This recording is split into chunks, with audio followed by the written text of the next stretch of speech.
ಎಲ್ಲರಿಗೂ ನಮಸ್ಕಾರ. Learn with Chetan YouTube ಚಾನಲ್ಗೆ ನಿಮ್ಮೆಲ್ಲರಿಗೂ ಆಧಾರದ ಸುಸ್ವಾಗತ. ಇಂದಿನ ದಿನ ನಾವು 10ನೇ ತರಗತಿಯ ವಿಜ್ಞಾನ ವಿಷಯದ ಸ್ಕೋರಿಂಗ್ ಪ್ಯಾಕೇಜ್ ಅನ್ನು ನೋಡ್ತಾ ಹೋಗೋಣ. ಇದು ಸ್ಕೋರಿಂಗ್ ಪ್ಯಾಕೇಜ್ ಕೂಡ ಹೌದು, ಹಾಗೆ ಪಾಸಿಂಗ್ ಪ್ಯಾಕೇಜ್ ಕೂಡ ಹೌದು.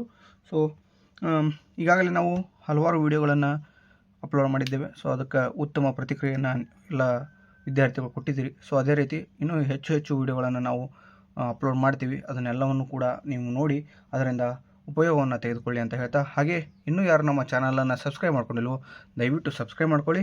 ಹಾಗೆ ಎಲ್ಲವನ್ನು ವಿಡಿಯೋವನ್ನು ಸಂಪೂರ್ಣವಾಗಿ ನೋಡಿ ಅಂತ ಹೇಳ್ತಾ, ಸೊ ಬನ್ನಿ ವಿಡಿಯೋವನ್ನು ಸ್ಟಾರ್ಟ್ ಮಾಡೋಣ. ಮೊದಲಿಗೆ ವಿದ್ಯುತ್ ಶಕ್ತಿ ಪಾಠದ ಒಂದು ಪ್ರಶ್ನೆಗಳನ್ನು ನೋಡ್ತಾ ಹೋಗೋಣ. ಸೊ ಮೊದಲೇ ಪ್ರಶ್ನೆ ನೋಡಿ, ಇಂಪಾರ್ಟೆಂಟ್. ವಿದ್ಯುತ್ ಪ್ರವಾಹ ಎಂದರೇನು? ಇದರ ಮೂಲಮಾನ ಅಥವಾ ಏಕಮಾನ ಯಾವುದು ಅಂತ ಕೇಳ್ತಾನೆ. ಒಂದು ಏಕಮಾನ ಕಾಲದಲ್ಲಿ ವಾಹಕದ ಮೂಲಕ ಪ್ರವಹಿಸುವ ಆವೇಶಗಳ ಪರಿಮಾಣವನ್ನು, ಏಕಮಾನ ಕಾಲದಲ್ಲಿ ವಾಹಕದ ಮೂಲಕ ಪ್ರವಹಿಸುವ ಆವೇಶಗಳ ಪರಿಮಾಣವನ್ನು ನಾವು ವಿದ್ಯುತ್ ಪ್ರವಾಹ ಅಂತ ಕರಿತೀವಿ. ಇದರ ಏಕಮಾನ ಅಥವಾ ಮೂಲಮಾನ ಯಾವುದಪ್ಪ ಅಂದರೆ ಆಂಪೇರ್ ಇರ್ತದೆ, ಆಂಪೇರ್. ಓಕೆನಾ. ಇನ್ನು ಎರಡನೇ ಪ್ರಶ್ನೆ ನೋಡಿ, ವಿದ್ಯುತ್ ವಿಭವಾಂತರ ಎಂದರೇನು? ಇದರ ಮೂಲಮಾನ ಯಾವುದು?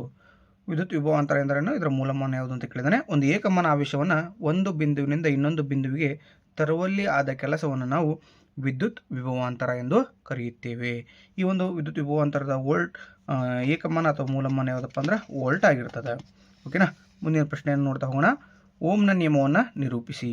ಈ ವಿಭವಾಂತರವು ವಿದ್ಯುತ್ ಪ್ರವಾಹಕ್ಕೆ ನೇರ ಅನುಪಾತದಲ್ಲಿರುವುದು. V=I/R ಅಂತ ಬರಿಬೇಕಾಗ್ತದೆ. ಸೊ ಇದನ್ನು ಫುಲ್ ಫಾರ್ಮ್ನಾಗಿ ಹೇಳೋದಾದರೆ ಹೆಂಗಪ್ಪ ಅಂದರೆ, ಸ್ಥಿರವಾದ ತಾಪಮಾನದಲ್ಲಿ ವಿದ್ಯುತ್ ಮಂಡಲದಲ್ಲಿನ ಲೋಹದ ತಂತಿಯ ನಡುವಿನ ವಿಭವಾಂತರವು ಅದರ ಮೂಲಕ ಹರಿಯುವಂತಹ ವಿದ್ಯುತ್ ಪ್ರವಾಹಕ್ಕೆ ನೇರ ಅನುಪಾತದಲ್ಲಿ ಇರ್ತದೆ. ಇದು ಫುಲ್ ಫಾರ್ಮ್, ಇದು ಶಾರ್ಟ್ ಆಗಿರ್ತದೆ. V=I/R. ನೆಕ್ಸ್ಟ್, ವಿದ್ಯುತ್ ರೋಧ ಎಂದರೇನು ಅಂತ ಕೇಳಿದಾನೆ. ಇದರ ಮೂಲಮಾನ ಯಾವುದು ಅಂತ ಇದೆ.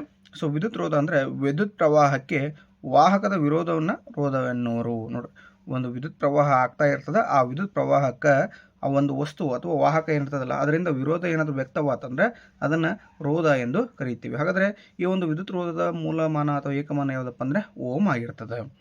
ನೆಕ್ಸ್ಟು ಇಂಪಾರ್ಟೆಂಟ್ ಪ್ರಶ್ನೆ ಆಗಿರ್ತದೆ, ರೋಧ ಅವಲಂಬಿಸಿರುವ ಅಂಶಗಳು ಅಂತ ಇದೆ. ರೋಧ ಅವಲಂಬಿಸಿರುವ ಅಂಶಗಳು ಯಾವಪ್ಪ ಅಂತ ನೋಡ್ತಾ ಹೋಗೋಣ. ಇದು 2 ಅಂಕಕ್ಕೆ ಇಂಪಾರ್ಟೆಂಟ್ ಪ್ರಶ್ನೆ. ಇಲ್ಲಿ ಓಮ್ನ ನಿಯಮ ಮತ್ತು ರೋಧ ಅವಲಂಬಿಸಿರುವ ಅಂಶಗಳನ್ನು ಎರಡನ್ನು ಸೇರಿ ಕೇಳಿದೆ ಅಂದರೆ 3 ಅಂಕದ ಪ್ರಶ್ನೆ ಆಗಿರ್ತದೆ. ಓಕೆನಾ. ಸೊ ಬನ್ನಿ ಆನ್ಸರ್ ನೋಡ್ತಾ ಹೋಗೋಣ.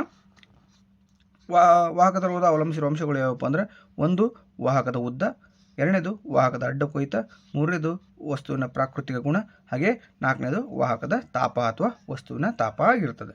ಓಕೆನಾ. ಇನ್ನು 6ನೇ ಪ್ರಶ್ನೆ ನೋಡಿ, ಗೃಹ ವಿದ್ಯುತ್ ಮಂಡಲದಲ್ಲಿ ವಿದ್ಯುತ್ ಉಪಕರಣಗಳನ್ನು ಸಮಾಂತರವಾಗಿ ಜೋಡಿಸುವುದು ಉತ್ತಮ, ಏಕೆ ಅಂತ ಕೇಳಿದಾನೆ. ಸೊ ಬನ್ನಿ ಆನ್ಸರ್ ನೋಡ್ತಾ ಹೋಗೋಣ.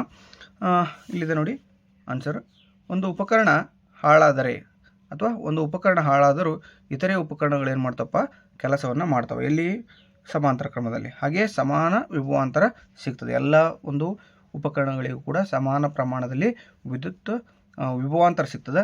ಅಷ್ಟೇ ಅಲ್ಲದೆ ಏನಾಗ್ತದಪ್ಪ ಅಂದರೆ ಪ್ರತ್ಯೇಕವಾಗಿ ಕಾರ್ಯವನ್ನು ನಿರ್ವಹಿಸ್ತವೆ.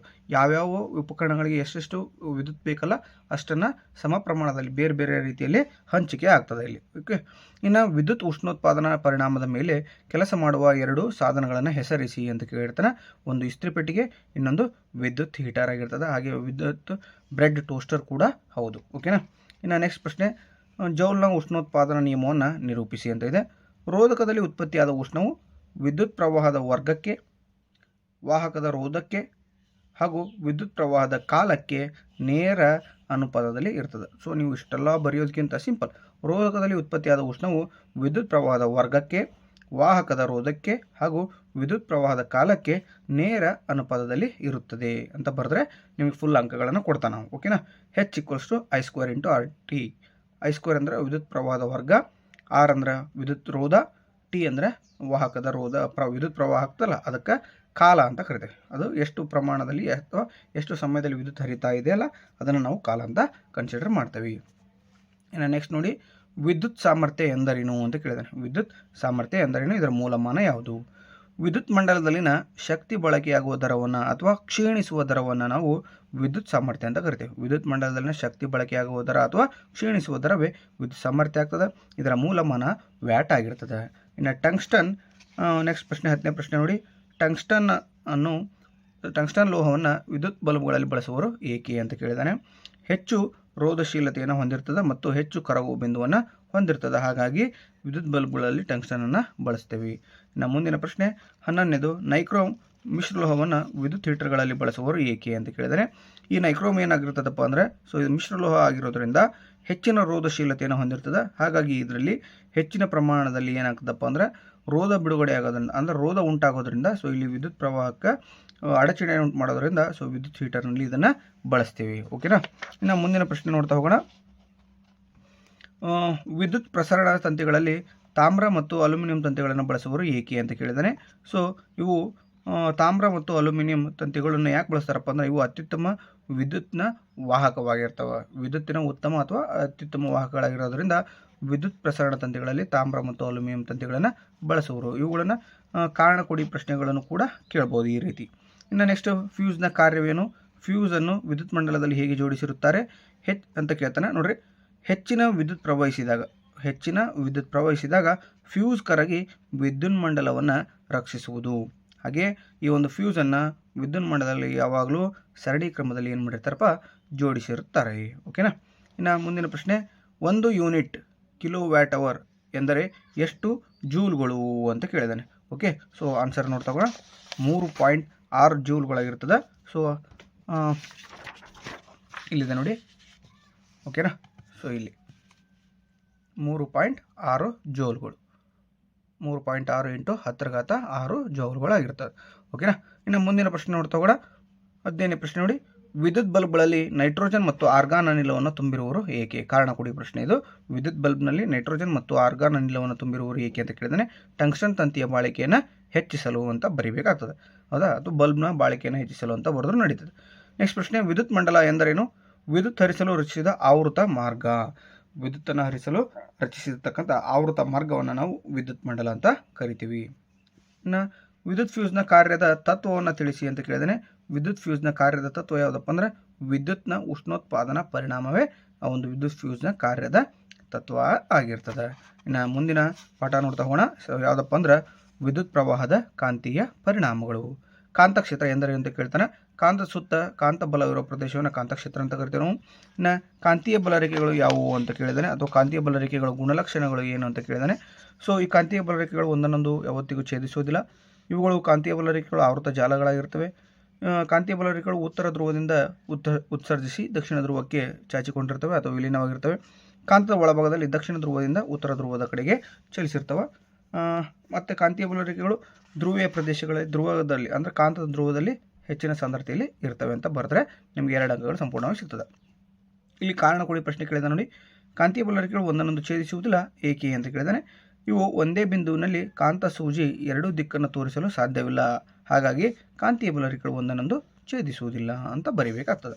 ಶಾರ್ಟ್ ಸರ್ಕ್ಯೂಟ್ ಎಂದರೇನು ಅಂತ ಕೇಳಿದಾನೆ. ಶಾರ್ಟ್ ಸರ್ಕ್ಯೂಟ್ ನೋಡ್ರಿ, ರುಸ್ಸೋ ಮಂಡಲ ಅಂತ ಕರಿತೇವೆ. ಇದಕ್ಕೆ ಇನ್ನೊಂದು ಹೆಸರು. ವಿದ್ಯುತ್ ಮಂಡಲದಲ್ಲಿ ಹಠಾತ್ತನೆ ವಿದ್ಯುತ್ ಪ್ರವಾಹ ಹೆಚ್ಚಾಗುವುದನ್ನು ರುಸ್ಸೋ ಮಂಡಲ ಅಥವಾ ಶಾರ್ಟ್ ಸರ್ಕ್ಯೂಟ್ ಎನ್ನುವರು. ವಿದ್ಯುತ್ ಮಂಡಲದಲ್ಲಿ ಹಠಾತ್ತನೆ ವಿದ್ಯುತ್ ಪ್ರವಾಹ ಹೆಚ್ಚಾಗುವುದನ್ನು ರುಸ್ಸೋ ಮಂಡಲ ಅಥವಾ ಶಾರ್ಟ್ ಸರ್ಕ್ಯೂಟ್ ಎನ್ನುವರು. ಇನ್ನು ಮುಂದಿನ ಪ್ರಶ್ನೆ, ಬಲಗೈ ಹೆಬ್ಬೆರಳು ನಿಯಮವನ್ನು ಬರೆಯಿರಿ ಅಂತ ಕೇಳ್ತಾರೆ. ಬಲಗೈ ಹೆಬ್ಬೆರಳು ನಿಯಮವನ್ನು ನೋಡ್ತಾ ಹೋಗೋಣ ನಾವು. ಇಲ್ಲಿದೆ. ಓಕೆನಾ.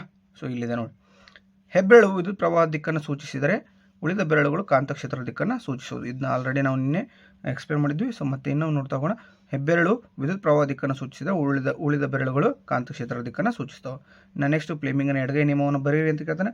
ಎಡಗೈನ ಹೆಬ್ಬೆರಳು ತೋರು ಬೆರಳು ಮತ್ತು ಮಧ್ಯದ ಬೆರಳನ್ನು ಲಂಬವಾಗಿ ಹಿಡಿದಾಗ ತೋರು ಬೆರಳು ಕಾಂತಕ್ಷೇತ್ರದ ದಿಕ್ಕನ್ನು, ಮಧ್ಯದ ಬೆರಳು ವಿದ್ಯುತ್ ಪ್ರವಾಹ ದಿಕ್ಕನ್ನು, ಹೆಬ್ಬೆರಳು ವಾಹಕದ ಚಲನೆಯ ದಿಕ್ಕನ್ನು ತೋರಿಸ್ತದೆ.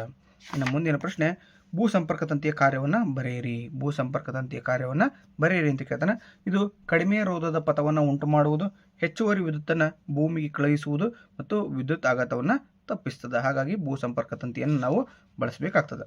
ಇನ್ನು ಮುಂದಿನ ಪ್ರಶ್ನೆ, ಸೊಲೆನಾಯ್ಡ್ ಎಂದರೇನು? ವಿದ್ಯುತ್ ಪ್ರವಹಿಸುತ್ತಿರುವ ಸಿಲಿಂಡರ್ ಆಕೃತಿಯ ತಂತಿಯ ಸುರುಳಿ ಅಂತ ಕರಿತೇವೆ. ಇದು ಸಿಂಪಲ್ ಐತಿ. ಇದನ್ನು ಹೆಂಗೆ ಹೇಳಬೇಕಪ್ಪ ಅಂದರೆ, ಅವಾಹಕ ಹೊದಿಕೆ ಇರುವ ತಾಮ್ರದ ತಂತಿಯನ್ನು ಒತ್ತೊತ್ತಾಗಿ ಸುತ್ತಿರುವ ಸಿಲಿಂಡರ್ ಆಕೃತಿಯನ್ನು ನಾವು ಸೊಲೆನಾಯ್ಡ್ ಎಂದು ಕರೆಯುತ್ತೇವೆ. ಇದು ಸಿಂಪಲ್. ಇಲ್ಲಪ್ಪ ನನಗೆ ಅಷ್ಟೊಂದು ನೆನಪಿಟ್ಕೊಳ್ಳೋದಾಗಲ್ಲ ಅಂದರೆ ಇಷ್ಟು ಬರೆದ್ರು 1 ಮಾರ್ಕ್ ಕೊಡ್ತಾನೆ. ಓಕೆನಾ. ನಾವು ಸಂಪೂರ್ಣವಾಗಿ ನೆನಪಿಟ್ಕೊಳ್ಳೋ ಸಾಮರ್ಥ್ಯ ನನ್ನಲ್ಲಿ ಐತೆ ಅಂದರೆ ಅದನ್ನು ಹೆಂಗೆ ಬರೀಬೇಕು? ಅವಾಹಕ ಹೊದಿಕೆಯನ್ನು ಹೊಂದಿರುವ ತಾಮ್ರದ ತಂತಿಯ ಅನೇಕ ಸುರುಳಿಗಳನ್ನು ಒತ್ತೊತ್ತಾಗಿ ಸುತ್ತಿರುವ ಸಿಲಿಂಡರ್ ಆಕಾರವನ್ನು ಅಥವಾ ಆಕೃತಿಯನ್ನು ಸೊಲೆನಾಯ್ಡ್ ಎಂದು ಕರೆಯುತ್ತೇವೆ ಅಂತ ನೀವು ಬರೀಬೇಕಾಗ್ತದೆ. ಓಕೆನಾ.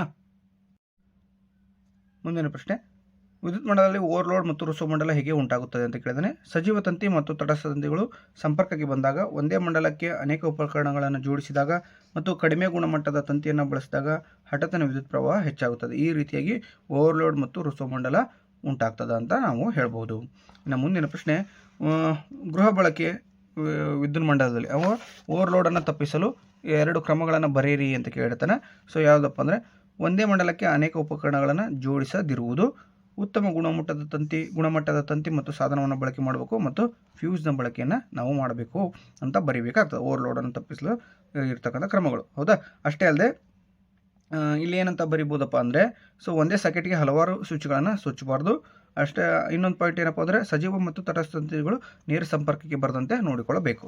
ನಮ್ಮ ಮುಂದಿನ ಪ್ರಶ್ನೆ, ದಂಡಕಾಂತ ಒಂದರ ಬಳಿ ತಂದ ದಿಕ್ಸೂಚಿ ಏಕೆ ವಿಚಲನೆ ಹೊಂದುವುದು ಅಂತ ಕೇಳಿದಾನೆ. ಸೊ ಇವು ಸಜಾತಿಯ ಧ್ರುವಗಳ ವಿಕರ್ಷಣೆ ಆಗ್ತವೆ, ವಿಜಾತಿಯ ಧ್ರುವಗಳು ಆಕರ್ಷಣೆ ಆಗ್ತವೆ. ಹಾಗಾಗಿ ದಂಡಕಾಂತ ಒಂದರ ಬಳಿ ದಿಕ್ಸೂಚಿಯನ್ನು ತಂದಾಗ ವಿಚಲನೆ ಉಂಟಾಗ್ತದೆ. ನಮ್ಮ ಮುಂದಿನ ಪ್ರಶ್ನೆ, ಸೊಲೈಡ್ನಲ್ಲಿ ಕಾಂತಕ್ಷೇತ್ರವನ್ನು ಹೆಚ್ಚು ಮಾಡುವ ವಿಧಾನವನ್ನು ಬರೆಯಿರಿ ಅಂತ ಕೇಳ್ತಾನೆ. ಸೊಲೈಡ್ನಲ್ಲಿ ಕಾಂತಕ್ಷೇತ್ರವನ್ನು ಹೆಚ್ಚು ಮಾಡ್ತಕ್ಕಂಥ ವಿಧಾನ ಯಾವುದು ಅಂತ ಕೇಳ್ತಾನೆ. ಸೊ ಯಾವುದಪ್ಪ ಅಂದರೆ, ಆನ್ಸರ್ ನೋಡ್ತಗೋಣ. ಸುರುಳಿಯ ಸುತ್ತುಗಳ ಸಂಖ್ಯೆಯನ್ನು ಹೆಚ್ಚಿಸುವುದು ಮತ್ತು ಎರಡನೇದು ವಿದ್ಯುತ್ ಪ್ರವಾಹವನ್ನು ಹೆಚ್ಚಿಸುವುದು. ಈ 2 ವಿಧಾನಗಳಿಂದ ನಾವು ಕಾಂತಕ್ಷೇತ್ರವನ್ನು ಸೊಲೈಡ್ನಲ್ಲಿ ಹೆಚ್ಚಿಸಬಹುದು. ನಮ್ಮ ಮುಂದಿನ ಪ್ರಶ್ನೆ, ಕಾಂತಕ್ಷೇತ್ರವನ್ನು ಉಂಟು ಮಾಡುವ 2 ವಿಧಾನಗಳನ್ನು ಬರೆಯಿರಿ ಅಂತ. ಶಾಶ್ವತ ಕಾಂತ ವಿಧಾನ ಮತ್ತು ವಿದ್ಯುತ್ ಕಾಂತ ವಿಧಾನ. 14ನೇ ಪ್ರಶ್ನೆ, ಲೋಹದ ಮೇಲ್ಮೈಯನ್ನು ಹೊಂದಿರುವ ವಿದ್ಯುತ್ ಉಪಕರಣಗಳನ್ನು ಭೂ ಸಂಪರ್ಕದೊಂದಿಗೆ ಜೋಡಿಸಿರುವರು ಏಕೆ ಅಂತ ಕೇಳಿದಾನೆ. ಇವು ಕಡಿಮೆ ರೋಧದ ಮಾರ್ಗವನ್ನು ಒದಗಿಸಿ ವಿದ್ಯುತ್ ಆಘಾತವನ್ನು ತಪ್ಪಿಸ್ತವೆ. ಹಾಗಾಗಿ ಲೋಹದ ಮೇಲ್ಮೈಯನ್ನು ಹೊಂದಿರತಕ್ಕಂಥ ವಿದ್ಯುತ್ ಉಪಕರಣಗಳನ್ನು ಭೂ ಸಂಪರ್ಕದೊಂದಿಗೆ ಜೋಡಿಸಿರ್ತಾರೆ. ನಮ್ಮ ಮುಂದಿನ ಪ್ರಶ್ನೆ, ಬೆಳಕು ಪಾಠದ ಪ್ರಶ್ನೆಗಳು ಕಂಡುಬರ್ತವೆ ಇನ್ಮೇಲೆ. ಸೊ ಬೆಳಕಿನ ಪ್ರತಿಫಲನ ಎಂದರೇನು ಅಂತ ಇದೆ. ಬೆಳಕು ತಡೆಯೊಂದಕ್ಕೆ ಬಡಿದು ಹಿಂದಿರುಗುವುದಂತ ಸಿಂಪಲ್ ಆಗಿ ಹೇಳಬಹುದು. ಈ ರೀತಿಯಾಗಿ ಏನು ಕೇಳಲ್ಲ. ಸೊ ಇದನ್ನು ಬೆಳಕು ಒಂದು ಮಾಧ್ಯಮದ ಮೇಲೆ ಬಿದ್ದು ಪ್ರತಿಫಲನಗೊಂಡು ಅದೇ ದಿಕ್ಕಿನಲ್ಲಿ ಹಿಂದಿರುಗಿದರೆ ಅದನ್ನು ಬೆಳಕಿನ ಪ್ರತಿಫಲನ ಎಂದು ಕರೆಯುತ್ತೇವೆ. ಇನ್ನು ಬೆಳಕಿನ ವಕ್ರೀಭವನ ಎಂದರೇನು ಅಂತ ಕೇಳಿದರೆ, ಬೆಳಕು ಒಂದು ಮಾಧ್ಯಮದಿಂದ ಇನ್ನೊಂದು ಮಾಧ್ಯಮಕ್ಕೆ ಓರೆಯಾಗಿ ಚಲಿಸಿದಾಗ ತನ್ನ ದಿಕ್ಕಲ್ಲಿ ಬದಲಾವಣೆ ಹೊಂದುತ್ತದೆ. ತನ್ನ ಪ್ರಸರಣ ದಿಕ್ಕಲ್ಲಿ ಬದಲಾವಣೆಯನ್ನು ಹೊಂದುವಂತಹ ಪ್ರಕ್ರಿಯೆಗೆ ಬೆಳಕಿನ ವಕ್ರೀಭವನ ಅಂತ ಕರಿತೇವೆ ನಾವು. ಇನ್ನು ಬೆಳಕಿನ ಪ್ರತಿಫಲನದ ನಿಯಮಗಳು ಯಾವ್ಯಾವು ಅಂತ ಇದನ್ನು ತಗೋಣ. ಸೊ ಪತನ ಕೋನ ಪ್ರತಿಫಲನ ಕೋನಕ್ಕೆ ಸಮನಾಗಿರ್ತದೆ. ಪತನ ಕಿರಣ, ಪ್ರತಿಫಲನ ಕಿರಣ ಮತ್ತು ಪತನ ಬಿಂದುವಿನಲ್ಲಿ ಪ್ರತಿಫಲಿಸುವ ಮೇಲ್ಮೈಗೆ ಎಳೆದ ಲಂಬ, ಈ 3 ಒಂದೇ ಸಮತಲದಲ್ಲಿ ಇರ್ತವೆ. ಇನ್ನು ಮುಂದಿನ ಪ್ರಶ್ನೆ, ವಕ್ರೀಭವನದ ನಿಯಮಗಳನ್ನು ಬರೆಯಿರಿ ಅಂತ ಕೇಳ್ತಾನೆ. ಸೊ ನೋಡಿ, ವಕ್ರೀಭವನದ ನಿಯಮ ಇದೆ. ಪತನ ಕಿರಣ, ವಕ್ರೀಮ ಕಿರಣ, ಪತನ ಬಿಂದುವಿನಲ್ಲಿ ಎಳೆದ ಲಂಬ ಒಂದೇ ಸಮತಲದಲ್ಲಿ ಇರ್ತವೆ. ಈ 3 ಏನಾಗಿರ್ತಪ್ಪ, ಒಂದೇ ಸಮತಲದಲ್ಲಿ ಇರ್ತವೆ. ಮುಂದೆ 2ನೇ ನಿಯಮ ಏನು ಹೇಳ್ತದೆ, ಪತನ ಕೋನದ ಸೈನು ಮತ್ತು ವಕ್ರೀಮ ಕೋನದ ಸೈನುಗಳ ಅನುಪಾತ ಸ್ಥಿರವಾಗಿರ್ತದೆ. ಓಕೆನಾ. ಇನ್ನು ಮುಂದಿನ ಪ್ರಶ್ನೆ, ವಾಹನದ ಹಿನ್ನೋಟ ಕನ್ನಡಿಯಲ್ಲಿ ಪೀನ ದರ್ಪಣವನ್ನು ಬಳಸುವರು ಏಕೆ? ಯಾಕಪ್ಪ ಅಂದರೆ, ಪೀನ ದರ್ಪಣವನ್ನು ಯಾಕೆ ಬಳಸಬೇಕು, ಕಾರಣ ಕೊಡಿ ಪ್ರಶ್ನೆ ಕೇಳಿದ ನೋಡಿ. ಪೀನ ದರ್ಪಣವನ್ನು ಯಾಕೆ ಬಳಸಬೇಕಂದ್ರೆ, ಸೊ ಇದು ಚಿಕ್ಕದಾದ ನೇರ ಬಿಂಬವನ್ನು ಕೊಡ್ತೈತಿ. ಮತ್ತು ವಿಶಾಲ ವೀಕ್ಷಣಾ ಕ್ಷೇತ್ರವನ್ನು ಒದಗಿಸಿಕೊಡ್ತೈತಿ. ಹಾಗಾಗಿ ವಾಹನದ ಹಿನ್ನೋಟ ದರ್ಪಣದಲ್ಲಿ ಪೀನ ದರ್ಪಣವನ್ನು ನಾವು ಬಳಸುತ್ತೇವೆ. ಮುಂದಿನ ಪ್ರಶ್ನೆ, ನಿಮ್ನ ದರ್ಪಣದ ಉಪಯೋಗಗಳನ್ನು ಬರೆಯಿರಿ ಅಂತ ಕೇಳಿದಾನೆ. ಸೊ ನಿಮ್ನ ದರ್ಪಣಗಳನ್ನು ಟಾರ್ಚ್ಗಳಲ್ಲಿ ಬಳಸ್ತಾರೆ, ತಪಾಸಣಾ ದೀಪಗಳಲ್ಲಿ ಬಳಸ್ತಾರೆ, ಹೆಡ್ಲೈಟ್ಗಳಲ್ಲಿ ಬಳಸ್ತಾರೆ, ಕ್ಷೌರ ದರ್ಪಣಗಳಲ್ಲಿ ಬಳಸ್ತಾರೆ, ದಂತವೈದ್ಯರು ಹಲ್ಲಿನ ದೊಡ್ಡ ಪ್ರತಿಬಿಂಬವನ್ನು ಪಡೆಯಲು ಬಳಸ್ತಾರೆ. ಓಕೆನಾ. ಇವು ನಿಮ್ನ ದರ್ಪಣದ ಉಪಯೋಗಗಳು ಆಗಿರ್ತವೆ. ಇನ್ನು ಮುಂದಿನ ಪ್ರಶ್ನೆ, ವರ್ಧನೆ ಎಂದರೇನು ಅಂತ ಕೇಳಿದರೆ, ಪ್ರತಿಬಿಂಬದ ಗಾತ್ರ ಮತ್ತು ವಸ್ತುವಿನ ಗಾತ್ರಕ್ಕಿರುವ ಅನುಪಾತವನ್ನು ನಾವು ವರ್ಧನೆ ಎಂದು ಕರೆಯುತ್ತೇವೆ. ಪ್ರತಿಬಿಂಬದ ಗಾತ್ರ ಮತ್ತು ವಸ್ತುವಿನ ಗಾತ್ರಕ್ಕಿರುವ ಅನುಪಾತವೇ ವರ್ಧನೆ. ದರ್ಪಣದ ಸಂಗಮ ದೂರ ಎಂದರೇನು? ದರ್ಪಣದ ಸಂಗಮ ದೂರ ಎಂದರೇನು ಅಂತ ಕೇಳಿದರೆ, ದರ್ಪಣದ ಧ್ರುವದಿಂದ ಪಿ ಅಂತ ಕರೀತಾರೆ. ದರ್ಪಣದ ಧ್ರುವದಿಂದ ಸಂಗಮ ಬಿಂದುವಿಗೆ ಇರುವ ದೂರವೇ ದರ್ಪಣದ ಸಂಗಮ ದೂರ. ಇನ್ನು ನೆಕ್ಸ್ಟ್ ಪ್ರಶ್ನೆ, ದೃಕ್ ಕೇಂದ್ರ ಎಂದರೇನು ಅಂತ ಕೇಳ್ತಾರೆ. ಮಸೂರದ ಕೇಂದ್ರವನ್ನು ನಾವು ದೃಕ್ ಕೇಂದ್ರ ಅಂತ ಕರಿತೇವೆ. ಇನ್ನು ಮುಂದಿನ ಪ್ರಶ್ನೆ, ವಕ್ರೀಭವನ ಸೂಚ್ಯಂಕ ಎಂದರೇನು? ವಕ್ರೀಭವನ ಸೂಚ್ಯಂಕ ಎಂದರೇನು ಅಂತ ಕೇಳಿದಾನೆ. 2 ಮಾಧ್ಯಮಗಳಿಗೆ ಸಂಬಂಧಿಸಿದಂತೆ ದಿಕ್ಕಿನ ಬದಲಾವಣೆಯ ಪ್ರಮಾಣವನ್ನು ನಾವು ವಕ್ರೀಭವನ ಸೂಚ್ಯಂಕ ಎಂದು ಕರೆಯುತ್ತೇವೆ. ನೋಡಿರಿ, 2 ಮಾಧ್ಯಮಗಳಿಗೆ ಸಂಬಂಧಿಸಿದಂತೆ ದಿಕ್ಕಿನಲ್ಲಿ ಆದಂಥ ಬದಲಾವಣೆಯ ಪ್ರಮಾಣವನ್ನು ನಾವು ಏನು ಕರಿತೀವಿ, ವಕ್ರೀಭವನ ಸೂಚ್ಯಂಕ ಎಂದು ಕರೆಯುತ್ತೇವೆ. ಮುಂದಿನ ಪ್ರಶ್ನೆ, ಪೀನ ದರ್ಪಣ ಮತ್ತು ನಿಮ್ನ ದರ್ಪಣಕ್ಕಿರುವ ವ್ಯತ್ಯಾಸವನ್ನು ಕೇಳ್ತಾನೆ. ಸೊ ಪೀನ ದರ್ಪಣ ಮಧ್ಯದಲ್ಲಿ ಉಬ್ಬಿರ್ತದೆ, ನಿಮ್ನ ದರ್ಪಣ ಮಧ್ಯದಲ್ಲಿ ತಗ್ಗಿದೆ. ಇನ್ನು ಪೀನ ದರ್ಪಣ ಬೆಳಕನ್ನು ವಿಕೇಂದ್ರೀಕರಿಸ್ತದೆ, ನಿಮ್ನ ದರ್ಪಣ ಬೆಳಕನ್ನು ಕೇಂದ್ರೀಕರಿಸ್ತದೆ. ಸೊ ಇದನ್ನು ಉಪಯೋಗಗಳನ್ನು ಕೂಡ ಬರಿಬೋದು. ಪೀನ ದರ್ಪಣವನ್ನು ನಾವು ವಾಹನಗಳ ಹಿನ್ನೋಟ ದರ್ಪಣವಾಗಿ ಬಳಸ್ತೇವೆ. ನಿಮ್ನ ದರ್ಪಣವನ್ನು ವಾಹನಗಳ ಹೆಡ್ಲೈಟ್ಗಳಲ್ಲಿ ಬಳಸ್ತೇವೆ ಅಂತ ಬರೀಬೇಕಾಗ್ತದೆ. ಇನ್ನು ಮುಂದಿನ ಪ್ರಶ್ನೆ, ಮಸೂರದ ಸಾಮರ್ಥ್ಯ ಎಂದರೇನು, ಅದರ ಮೂಲಮಾನವನ್ನು ಬರೆಯಿರಿ ಅಂತ ಕೇಳಿದರೆ, ಮಸೂರವು ಬೆಳಕಿನ ಕಿರಣಗಳನ್ನು ಕೇಂದ್ರೀಕರಿಸುವ ಅಥವಾ ವಿಕೇಂದ್ರೀಕರಿಸುವ ಸಾಮರ್ಥ್ಯವೇ ಮಸೂರದ ಸಾಮರ್ಥ್ಯ ಆಗಿರ್ತದೆ. ಇದರ ಮೂಲಮಾನ ಡಯಾಪ್ಟರ್ ಆಗಿರ್ತದೆ. ಇನ್ನು ಮುಂದಿನ ಪ್ರಶ್ನೆ 13ನೇ ಪ್ರಶ್ನೆ ನೋಡಿ, ಗೋಳೀಯ ದರ್ಪಣ ಎಂದರೇನು, ಇದರ 2 ವಿಧಗಳು ಯಾವುವು ಅಂತ ಕೇಳ್ತಾನೆ. ದರ್ಪಣದ ಪ್ರತಿಫಲಿಸುವ ಮೇಲ್ಮೈ ಗೋಳದ ಭಾಗವಾಗಿದ್ದರೆ ಅದನ್ನು ಗೋಳೀಯ ದರ್ಪಣ ಎನ್ನುವರು. ವಿಧಗಳು ಯಾವಪ್ಪ ಅಂದರೆ ಒಂದು ಪೀನ ದರ್ಪಣ, ಇನ್ನೊಂದು ನಿಮ್ನ ದರ್ಪಣ. 14ನೇ ಪ್ರಶ್ನೆ, ಗೋಳೀಯ ದರ್ಪಣದ ಅಪರ್ಚರ್ ಅಥವಾ ದ್ಯುತಿರಂಧ್ರ ಎಂದರೇನು. ದರ್ಪಣದ ಪ್ರತಿಫಲಿಸುವ ಮೇಲ್ಮೈಯ ವ್ಯಾಸವನ್ನು ನಾವು ಗೋಳೀಯ ದರ್ಪಣದ ಅಪರ್ಚರ್ ಎಂದು ಕರೆಯುತ್ತೇವೆ. ಪೀನ ಮಸೂರದ ಮತ್ತು ನಿಮ್ನ ಮಸೂರದ ಸಂಗಮ ಬಿಂದು ಎಂದರೇನು. ಪೀನ ಮಸೂರದ ಸಂಗಮ ಬಿಂದು ಅಂದರೆ ವಕ್ರೀಭವನಗೊಂಡ ಬೆಳಕಿನ ಕಿರಣಗಳು ಸೇರುವ ಬಿಂದುವೇ ಪೀನ ಮಸೂರದ ಸಂಗಮ ಬಿಂದು. ಇನ್ನು ನಿಮ್ನ ಮಸೂರದ ಸಂಗಮ ಬಿಂದು ಅಂದರೆ ವಕ್ರೀಭವನಗೊಂಡ ಬೆಳಕಿನ ಕಿರಣಗಳು ಹೊರಟಂತೆ ಕಾಣುವ ಪ್ರಧಾನ ಅಕ್ಷದ ಮೇಲಿನ ಒಂದು ಬಿಂದುವನ್ನು ನಿಮ್ನ ಮಸೂರದ ಸಂಗಮ ಬಿಂದು ಎಂದು ಕರೀತೇವೆ. ಇನ್ನು ಪೀನ ಮತ್ತು ನಿಮ್ನ ಮಸೂರಗಳಿರುವ ವ್ಯತ್ಯಾಸವನ್ನು ಬರೆಯಿರಿ ಅಂತ ಕೇಳ್ತಾನೆ. ಸೊ ಪೀನ ಮಸೂರ ಅಂದರೆ ಇದು ಅಂಚಿನಲ್ಲಿ ತೆಳುವಾಗಿದ್ದು ಮಧ್ಯದಲ್ಲಿ ದಪ್ಪವಾಗಿರ್ತದೆ. ಇನ್ನು ನಿಮ್ನ ಮಸೂರ ಅಂದರೆ ಅಂಚಿನಲ್ಲಿ ದಪ್ಪವಾಗಿದ್ದು ಮಧ್ಯದಲ್ಲಿ ತೆಳುವಾಗಿರ್ತದೆ. ಪೀನ ಮಸೂರ ಬೆಳಕನ್ನು ಕೇಂದ್ರೀಕರಿಸಿದರೆ ನಿಮ್ನ ಮಸೂರ ಬೆಳಕನ್ನು ವಿಕೇಂದ್ರೀಕರಿಸ್ತದೆ. ಇನ್ನು ನೆಕ್ಸ್ಟು ಸತ್ಯ ಮತ್ತು ಮಿಥ್ಯ ಪ್ರತಿಬಿಂಬಗಳಿಗಿರುವ ವ್ಯತ್ಯಾಸವನ್ನು ಕೇಳ್ತಾನೆ. ಸೊ ನೋಡ್ತಾ ಹೋಗೋಣ ಆನ್ಸರ್ನ. ಸತ್ಯ ಪ್ರತಿಬಿಂಬವು ತಲೆ ಕೆಳಗಾದ ಪ್ರತಿಬಿಂಬವಾಗಿರ್ತದೆ. ಮಿಥ್ಯ ಪ್ರತಿಬಿಂಬ ನೇರವಾದ ಪ್ರತಿಬಿಂಬವನ್ನು ಪಡೀತದೆ. ಸತ್ಯ ಪ್ರತಿಬಿಂಬ ಪರದೆಯ ಮೇಲೆ ಪಡೆಯಲು ಸಾಧ್ಯವಿದೆ, ಆದರೆ ಮಿಥ್ಯ ಪ್ರತಿಬಿಂಬವನ್ನು ಪರದೆಯ ಮೇಲೆ ಪಡೆಯಲು ಸಾಧ್ಯವಿರುವುದಿಲ್ಲ. ಓಕೆನಾ. ಇನ್ನು ಮುಂದಿನ ಒಂದು ಪಾಠ ಯಾವುದಪ್ಪ ಅಂದರೆ ಮಾನವನ ಕಣ್ಣು ಮತ್ತು ವರ್ಣಮಯ ಜಗತ್ತು ಪಾಠದ ಪ್ರಶ್ನೆಗಳನ್ನು ನೋಡ್ತಾ ಹೋಗೋಣ. ಓಕೆನಾ. ಸೊ ಕಣ್ಣಿನ ಹೊಂದಾಣಿಕೆ ಸಾಮರ್ಥ್ಯ ಎಂದರೇನು ಅಥವಾ ಕಣ್ಣಿನ ಹೊಂದಾಣಿಕೆ ಎಂದರೇನು ಅಂತ ಕೇಳಿದಾನೆ. ಕಣ್ಣಿನ ಮಸೂರದ ಸಂಗಮ ದೂರವನ್ನು ಬದಲಾಯಿಸುವ ಸಾಮರ್ಥ್ಯವೇ ಕಣ್ಣಿನ ಹೊಂದಾಣಿಕೆ ಆಗಿರ್ತದೆ. ಕಣ್ಣಿನ ಮಸೂರದ ಸಂಗಮ ದೂರ ಬದಲಾಯಿಸುವ ಸಾಮರ್ಥ್ಯ ಆಗ್ತದೆ. ಇನ್ನು 2ನೇ ಪ್ರಶ್ನೆ, ಸಮೀಪ ದೃಷ್ಟಿ ಅಥವಾ ಮಯೋಫಿಯಾ ಎಂದರೇನು, ಪರಿಹಾರವನ್ನು ಬರೆಯಿರಿ ಅಂತ ಕೇಳ್ತಾನ. ಸಮೀಪದ ವಸ್ತುಗಳು ಸ್ಪಷ್ಟವಾಗಿ, ದೂರದ ವಸ್ತುಗಳು ಅಸ್ಪಷ್ಟವಾಗಿ ಕಾಣಿಸುವುದನ್ನು ನಾವು ಸಮೀಪ ದೃಷ್ಟಿ ದೋಷ ಎಂದು ಕರಿತೇವೆ. ಇದಕ್ಕೆ ಪರಿಹಾರ ಏನಪ್ಪ ಅಂದರೆ ಸೂಕ್ತವಾದಂಥ ಸಂಗಮ ದೂರದ ಬಳಕೆಯನ್ನು ಹೊಂದಿರತಕ್ಕಂತಹ ನಿಮ್ನ ಮಸೂರವನ್ನು ಬಳಸಬೇಕಾಗ್ತದೆ. ಪರಿಹಾರ ಸೂಕ್ತ ಸಂಗಮ ದೂರವನ್ನು ಹೊಂದಿರತಕ್ಕಂಥ ನಿಮ್ನ ಮಸೂರದ ಬಳಕೆ ಅಂತ ನಾವು ಹೇಳಬೇಕಾಗ್ತದೆ. ನೆಕ್ಸ್ಟು ದೂರದೃಷ್ಟಿ ದೋಷ ಹೈಪರ್ಮೆಟ್ರೋಫಿ ಎಂದರೇನು, ಪರಿಹಾರವನ್ನು ಬರೆಯಿರಿ ಅಂತ ಕೇಳ್ತಾನೆ. ದೂರದ ವಸ್ತುಗಳು ಸ್ಪಷ್ಟವಾಗಿ, ಸಮೀಪದ ವಸ್ತುಗಳು ಅಸ್ಪಷ್ಟವಾಗಿ ಕಾಣಿಸುವುದನ್ನು ದೂರದೃಷ್ಟಿ ದೋಷ ಅಥವಾ ಹೈಪರ್ಮೆಟ್ರೋಫಿ ಅಂತ ಕರಿತೀವಿ. ಇದಕ್ಕೆ ಪರಿಹಾರ ಏನಪ್ಪ ಅಂದರೆ ಸೂಕ್ತ ಸಂಗಮ ದೂರವನ್ನು ಹೊಂದಿರತಕ್ಕಂಥ ಪೀನ ಮಸೂರದ ಬಳಕೆ ಆಗ್ತದೆ. ಇನ್ನು 4ನೇ ಪ್ರಶ್ನೆ, ಪ್ರೆಸ್ ಬಯೋಫಿಯಾ ಎಂದರೇನು, ಪರಿಹಾರ ಬರೆಯಿರಿ ಅಂತ ಕೇಳಿದರೆ ವಯಸ್ಸಾದವರಲ್ಲಿ ಕಣ್ಣಿನ ಹೊಂದಾಣಿಕಾ ಸಾಮರ್ಥ್ಯ ಕಡಿಮೆಯಾಗಿ ಸಮೀಪದ ಮತ್ತು ದೂರದ ವಸ್ತುಗಳು ಅಸ್ಪಷ್ಟವಾಗಿ ಕಾಣಿಸುವುದನ್ನು ನಾವು ಪ್ರೆಸ್ ಬಯೋಫಿಯಾ ಅಂತ ಕರಿತೀವಿ. ಉದಾಹರಣೆ ಏನಪ್ಪ ಅಂದರೆ ಪರಿಹಾರ ಏನಪ್ಪ ಅಂದರೆ ದ್ವಿಸಂಗಮ ದೂರವಿರುವ ಮಸೂರವನ್ನು ಬಳಕೆ ಮಾಡಿದರೆ ಈ ಒಂದು ಪ್ರೆಸ್ ಬಯೋಫಿಯಾ ವಾಸಿ ಆಗ್ತದೆ. ಇನ್ನು ನೆಕ್ಸ್ಟ್ ಪ್ರಶ್ನೆ, ಅರೋಹಿತ ಎಂದರೇನು ಅಂತ ಇಂಪಾರ್ಟೆಂಟ್ ಪ್ರಶ್ನೆ ಇದು. ಬೆಳಕಿನ ಬಣ್ಣಗಳ ನೈಸರ್ಗಿಕ ಪಟ್ಟಿಯನ್ನು ಅಥವಾ ಬೆಳಕಿನ ಬಣ್ಣಗಳ ಪಟ್ಟಿಯನ್ನು ನಾವು ರೋಹಿತ ಎಂದು ಕರೆಯುತ್ತೇವೆ. ಮುಂದಿನ ಪ್ರಶ್ನೆ 6ನೇದು, ಕಾಮನಬಿಲ್ಲು ಹೇಗೆ ಉಂಟಾಗ್ತದೆ ಅಂತ ಇದೆ. ಸೊ ಇದು ಸಿಂಪಲ್ ಆಗಿರ್ತದೆ. ಸೊ ಪಾಸ್ ಆಗಲಿಕ್ಕೆ ಇಷ್ಟು ಸಾಕು. ಓಕೆನಾ. ನೀರಿನ ಹನಿಯು ಸೂರ್ಯನ ಬೆಳಕನ್ನು ವಕ್ರೀಭವನಗೊಳಿಸಿ ಚದುರಿಸುತ್ತದೆ. ಅಷ್ಟೇ ಅಲ್ಲದೆ ಆಂತರಿಕವಾಗಿ ಪ್ರತಿಫಲನಗೊಳಿಸುವುದು ಮತ್ತು ನೀರಿನ ಹನಿಯಿಂದ ಸೂರ್ಯನ ಬೆಳಕು ವಕ್ರೀಭವನಗೊಂಡಾಗ ಕಾಮನಬಿಲ್ಲು ಉಂಟಾಗ್ತದೆ. ಸಿಂಪಲ್ ಆಗಿ ಇಷ್ಟು ಬರೆದ್ರೂ ಕೂಡ ನಿಮಗೆ 1 ಅಥವಾ 2 ಅಂಕಗಳನ್ನು ಕೊಡ್ತಾನೆ. ಓಕೆ. ಅಷ್ಟೇ ಅಲ್ಲದೆ ನೀರಿನ ಹನಿ ಏನು ಮಾಡ್ತದಪ್ಪ ಅಂದರೆ ಸಣ್ಣ ಪಟ್ಟಕದಂತೆ ವರ್ತಿಸ್ತದೆ. ಹಾಗಾಗಿ ಕಾಮನಬಿಲ್ಲು ಅನ್ನೋದು ಒಂದು ನೈಸರ್ಗಿಕ ರೋಹಿತ ಅಂತ ಬರೆದ್ರೆ ನಿಮಗೆ 2 ಅಂಕಗಳನ್ನು ಈಸಿಯಾಗಿ ಕೊಡ್ತಾನೆ. ಇನ್ನು ನಕ್ಷತ್ರಗಳು ಮಿನುಗಲು ಕಾರಣವೇನು ಅಂತ ಕೇಳಿದಾನೆ. ಸೊ ಇದು 1 ಅಂಕಕ್ಕೆ ಕೇಳಲ್ಲ. ಸೊ ಇದು ಸಿಂಪಲ್ 1 ಪಾಯಿಂಟ್ ಇದೆ, ಅದು ನೋಡೋಕೆ ಹೋಗ್ಬೇಡಿ. ವಾಯುಮಂಡಲದಲ್ಲಿ ಪದರಗಳಲ್ಲಿನ ಬೆಳಕಿನ ಅನೇಕ ವಕ್ರೀಭವನದಿಂದ ನಕ್ಷತ್ರಗಳು ಮಿನುಗ್ತಾವ ಅಂತ ಬರಿಬೇಕಾಗ್ತದೆ ನೀವು. ಓಕೆನಾ. ಸೊ ಇದರ ಅರ್ಥ ಏನಪ್ಪ ಅಂದರೆ ನಕ್ಷತ್ರಗಳು ನಮ್ಮಿಂದ ಸಾಕಷ್ಟು ಪ್ರಮಾಣದ ದೂರದಲ್ಲಿದ್ದಾವೆ. ಸೊ ಅವು ಬೆಳಕಿನ ಸಣ್ಣ ಕಿರಣಗಳಂತೆ ಅಂದರೆ ಬೆಳಕಿನ ಸಣ್ಣ ಬಿಂದುಗಳಂತೆ ಕಂಡುಬರೋದ್ರಿಂದ ಅವುಗಳಿಂದ ಬರ್ತಕ್ಕಂಥ ಬೆಳಕಿನ ಕಿರಣ ವಾತಾವರಣದಲ್ಲಿ ಸಾಕಷ್ಟು ದೂರ ಕ್ರಮಿಸುವುದರಿಂದ ಏನಾಗ್ತದಪ್ಪ ಅಂದರೆ ಇಲ್ಲಿ ಸ್ಥಿತಿಯಲ್ಲಿ ಅಂತರವಾಗೋದ್ರಿಂದ ನಮಗೆ ನಕ್ಷತ್ರಗಳು ಮಿನುಗಲು ಕಾರಣ ಆಗ್ತದೆ. ಓಕೆನಾ. ಸೊ ಇದಾಗಿತ್ತು ಇಂದಿನ ವಿಡಿಯೋದಲ್ಲಿ ನಾವು ವಿಜ್ಞಾನ ವಿಷಯದ ಅಂದರೆ ಭೌತಶಾಸ್ತ್ರ ವಿಷಯದ ಪಾಠಗಳ ಅತ್ಯಂತ ಪ್ರಮುಖ ಪ್ರಶ್ನೆಗಳನ್ನು ಮತ್ತು ಕೀ ಉತ್ತರಗಳನ್ನು ನೋಡ್ತಾ ಹೋದ್ವಿ. ಈ ಒಂದು ವಿಡಿಯೋ ನಿಮಗೆ ಇಷ್ಟವಾಗಿದ್ದರೆ ದಯವಿಟ್ಟು ಲೈಕ್ ಮಾಡಿ, ಶೇರ್ ಮಾಡಿ, ಕಮೆಂಟ್ ಮಾಡಿ, ಹಾಗೆ ಸಬ್ಸ್ಕ್ರೈಬ್ ಮಾಡ್ಕೊಳ್ಳೋದನ್ನು ಮಾತ್ರ ಮರಿಬೇಡಿ. ಅಷ್ಟೇ ಅಲ್ಲದೆ ಈ ವಿಡಿಯೋ ನಿಮಗೆ ಏನಾದರೂ ಇಷ್ಟ ಆಗಿದ್ದರೆ ಅಲ್ಲಿ ಹೈಪ್ ಎನ್ನುವ ಬಟನ್ ಇರ್ತದೆ. ಸೊ ಆ ಒಂದು ಹೈಪ್ ಎನ್ನುವ ಬಟನ್ ಮೇಲೆ ಕ್ಲಿಕ್ ಮಾಡಿದಾಗ ಈ ಒಂದು ವಿಡಿಯೋ ಇನ್ನೂ ಹೆಚ್ಚು ಹೆಚ್ಚು ವಿದ್ಯಾರ್ಥಿಗಳಿಗೆ ತಲುಪಲಿಕ್ಕೆ ಸಹಾಯವಾಗ್ತದೆ ಅಂತ ಹೇಳ್ತಾ, ಸೊ ಈ ಒಂದು ವಿಡಿಯೋ ನಿಮಗೆ ನಿಜವಾಗ್ಲೂ ಇಷ್ಟ ಆಗಿದ್ದರೆ ಮಾತ್ರ ಲೈಕ್ ಮಾಡಿ, ಶೇರ್ ಮಾಡಿ, ಕಮೆಂಟ್ ಮಾಡಿ, ಹಾಗೆ ಸಬ್ಸ್ಕ್ರೈಬ್ ಮಾಡ್ಕೊಳ್ಳೋದನ್ನು ಮರಿಬೇಡಿ. ಇನ್ನೊಂದು ಅಂಶ ಏನಪ್ಪ ಅಂದರೆ ದಯವಿಟ್ಟು ಹೈಪ್ ಬಟನ್ನ ಕ್ಲಿಕ್ ಮಾಡಿ ಅಂತ ಹೇಳ್ತಾ ಇಷ್ಟೊತ್ತು ವಿಡಿಯೋ ನೋಡಿರ್ತಕ್ಕಂಥ ನಿಮ್ಮೆಲ್ಲರಿಗೆ ತುಂಬ ಧನ್ಯವಾದಗಳನ್ನು ತಿಳಿಸ್ಲಿಕ್ಕೆ ಇಷ್ಟಪಡ್ತೇನೆ. Thank you so much.